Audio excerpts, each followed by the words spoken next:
Alors, dans la dernière partie, on va discuter un petit peu des abords vasculaires, et plus particulièrement des cathéters de dialyse, parce qu'encore une fois, c'est surtout avec ce genre de dispositif que l'on va travailler en réanimation. On va pas trop rentrer dans les détails dans cette partie, on va simplement dire un mot sur les sites d'insertion des cathéters. Les recommandations nous disent d'utiliser les cathéters dans ce sens-là préférentiellement, jugulaire, interne, à droite. Pourquoi ? Parce que c'est tout droit, il n'y a pas de virage, il y a toujours beaucoup de sang ici, même en cas d'hypovolémie, et il y a très peu de recirculation. On discutera de la recirculation un peu plus tard. Il faut retenir que chez le patient obèse, il faut vraiment privilégier cette voie, et peu importe le patient, si on est en jugulaire interne droite, on met un cathéter de 15 ou 16 cm selon les marques. La deuxième voie à privilégier, c'est la fémorale, gauche ou droite, peu importe, mais à condition d'avoir un long cathéter, de minimum 20-25 cm. Chez le patient obèse, ce ne sera pas optimal pour le risque infectieux et lors des mobilisations, mais chez les autres, ce sera pas mal. La voie qu'il faut surtout éviter, et que l'on va utiliser en dernier recours, c'est la jugue interne gauche, parce qu'elle amène plus de dysfonctionnement de cathé à cause du double S pour aller à l'entrée de l'oreillette droite. On n'utilisera aussi que très rarement les voies sous-clavières, qui ne sont pas du tout recommandées à cause du risque de thrombose et de sténose, qui pourrait gêner le fonctionnement d'une fistule artério-veineuse du même côté si jamais le patient venait à faire partie des 2 à 3% des patients en insuffisance rénale aiguë, en réa, qui vont basculer en dialyse chronique à terme. Alors dans ce cas, si jamais on doit vraiment utiliser la voie sous-clavière, il faut bien penser à poser le cathé du côté dominant du patient, comme ça si jamais on doit lui faire une fistule plus tard, on pourra lui faire sans problème de son côté non dominant. Et il sera plus tranquille pour les gestes de la vie quotidienne. Alors pour finir sur ce chapitre, j'aimerais dire que on n'inverse jamais les voies du cathéter. On sait tous qu'on ne doit pas le faire parce que notre épuration extra-rénale ne sera pas efficace, sauf qu'il n'y a pas que ça. Au-delà du fait qu'on sera beaucoup moins efficace, c'est super dangereux pour notre patient. Ça fait des thrombus, donc des embolies pulmonaires. L'écoulement du sang est défavorable parce que les cathéters ne sont pas faits pour fonctionner à l'envers. Ça fait de l'hémoconcentration. Et surtout, ça va faire énormément de recirculation. C'est quoi la recirculation ? C'est du sang qui vient de passer dans la machine, donc qui est épuré, et à qui on vient éventuellement d'enlever de l'eau, et qui va donc retourner vers le patient, mais qui va tout de suite revenir vers la voie artérielle du cathéter, et repasser dans notre membrane. Le problème, c'est que ça va diminuer le gradient de diffusion lors de nos séances de dialyse. Donc la séance va être moins efficace, et quand on fait de l'ultrafiltration, c'est du sang asséché qui revient dans la membrane. Et donc c'est à risque d'hémoconcentration et de coagulation. La recirculation, c'est un pourcentage, c'est une valeur affichée sur les générateurs, et on est aux alentours de 2 à 4% avec un bon cathéter placé en jugue à droite et avec les lignes à l'endroit. En fémoral, on passe déjà à 10% avec un cathéter à la bonne taille, donc 25 cm. Et si on inverse nos voies comme ici, on se retrouve avec une recirculation qui atteint 20 à 30%. Autant dire que ça va pas bien se passer du tout. On retient donc qu'on n'inverse jamais les voies. Si on a un cathéter qui ne fonctionne pas, une machine qui ne tourne plus, on restitue, si on peut, et on change le cathé. Alors, que faire en cas de problème ? Déjà, la première chose, une alarme qui sonne sur une machine de dialyse, c'est une urgence. On y va rapidement parce que si la machine sonne, c'est probablement que le sang ne circule plus. Et un sang qui ne circule plus, c'est une coagulation assurée. Une fois dans la chambre, on inhibe l'alarme pour pouvoir réfléchir sans trop de bruit. Et ensuite, on pose le diagnostic. Soit c'est évident, par exemple vous avez un patient qui est en train de vous faire coucou avec les jambes pliées dans son lit, qu'il a un cathéter de dialyse en fémoral. Ça c'est assez simple à comprendre. Vous allez trouver une alarme qui dit pression d'entrée extrêmement négative. La machine n'arrive plus à aspirer le sang via la voie artérielle. On lui déplie la jambe et le traitement reprend.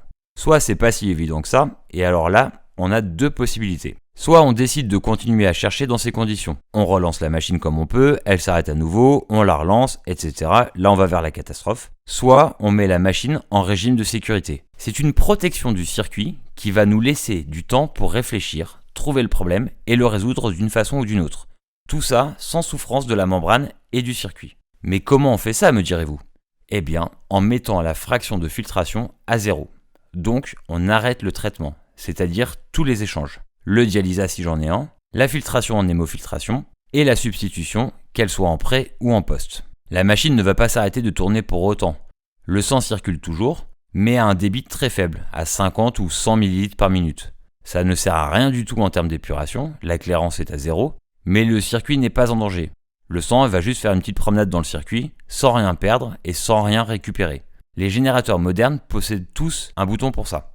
Sur le moniteur Prismaflex, Ce bouton est ici, changer poche. Ça arrête le traitement et ça diminue la pompe à sang. On se sert de ce bouton lorsque l'on veut changer une poche qui est vide ou lorsqu'on veut vider notre poche à effluent lorsqu'elle est pleine. Mais on s'en sert aussi lors des mobilisations des patients ou dans ce contexte pour protéger le circuit. Sur le générateur Fresenius 5008, ce bouton d'urgence arrête aussi tous les échanges et l'ultrafiltration éventuelle si j'en ai, et ça baisse le débit sang.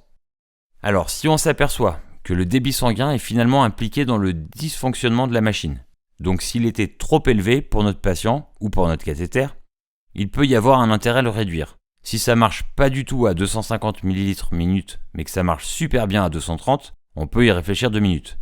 Mais il ne faut jamais diminuer ce débit sanguin en laissant l'ultrafiltration. Parce que comme on l'a vu tout à l'heure, ça augmenterait notre fraction de filtration et ça ferait des thromboses accélérées du circuit. Dernier chapitre abordé, c'est la tolérance hémodynamique de notre patient au cours de l'épuration extra-rénale. Alors déjà, un peu de physiologie rapidement. Ici, on a le secteur vasculaire, une veine pour être plus précis, et ici, l'épuration extra-rénale qui se fait au niveau du filtre, avec de la perte patient. Alors déjà, lorsque l'on dit qu'un patient a pris 10-15 kg d'œdème, on est d'accord qu'il n'a pas pris 10 kg dans le secteur vasculaire. Lui, il reste stable aux alentours de 5 litres chez tous les patients. Il a pris 10 kg dans le secteur interstitiel, représenté ici par les molécules d'eau et de sel. Lorsque l'on va faire une déplétion chez ce type de patient, disons à 200 ml par heure, il y a heureusement un phénomène qui existe qui s'appelle le refilling. Lorsque la machine aspire le sang au niveau du secteur vasculaire, parce que notre cathé est dans une veine, la déplétion initiale se fait dans le secteur vasculaire. Mais si ça ne reste qu'au secteur vasculaire, très rapidement, on va avoir une hypotension artérielle par baisse de la volémie. Mon secteur ne sera plus à 5 litres si je lui fais perdre 200 ml par heure. En une heure, il sera tombé à 4,8 litres. Heureusement, ce qu'il se passe, c'est qu'il y a un passage des molécules d'eau et de sel du secteur interstitiel vers le secteur vasculaire, ce qui permet de maintenir une volémie constante. C'est grâce à ce phénomène de refilling qu'au cours d'une séance d'épuration, on peut faire perdre plusieurs litres en quelques heures sans que notre patient ne chute sa tension artérielle. Attention tout de même, ce phénomène de refilling est particulièrement altéré en cas de sepsis, parce que ce passage d'eau et de sel ne se fait plus. Donc notre patient va directement baisser sa tension artérielle. C'est le cas aussi si notre patient est déshydraté, tout simplement parce qu'il n'y a plus suffisamment de molécules d'eau et de sel dans le secteur interstitiel, donc rien ne risque de passer dans le secteur vasculaire, et la volémie va chuter, donc hypotension. Alors si notre patient n'est ni en sepsis, ni déshydraté, mais qu'il chute quand même sa tension artérielle, ça veut dire quoi ? C'est qu'on a probablement trop vidé avec notre déplétion. Dans ce cas, il va falloir très rapidement arrêter la perte patient, voire peut-être même remplir à nouveau notre patient, ce qui est un peu dommage. Au-delà de cette surveillance accrue de l'hémodynamique de notre patient durant la séance, on peut aussi faire en sorte d'optimiser l'hémodynamique du patient dès le tout début de notre épuration extra-rénale, pendant le branchement. En hémodialyse, on peut déjà régler la température du dialysat en dessous de celle du patient, environ 2,5 degrés Celsius en dessous. Ça va permettre d'augmenter les résistances vasculaires de notre patient et d'éviter du coup la vasodilatation qui résulterait d'une élévation de la température. La température du dialysat doit être prescrite par le médecin, mais c'est une bonne idée de lui indiquer la dernière température du patient juste avant de démarrer la séance. On peut aussi élever la concentration de sodium dans le dialysat, surtout en début de séance, supérieure ou égale à 145 mmol par litre, ce qui permet de faire un appel d'eau du secteur intracellulaire vers le secteur extracellulaire, comme on l'a vu juste avant, et donc de préserver la volémie. Bien sûr, ça aussi c'est une prescription médicale. Et dernière chose, la perte patient n'est pas obligatoire pour tous les patients, il faut s'en souvenir. L'épuration, ce n'est pas forcément de la déplétion. Il faut faire avec la volémie du patient et ses besoins.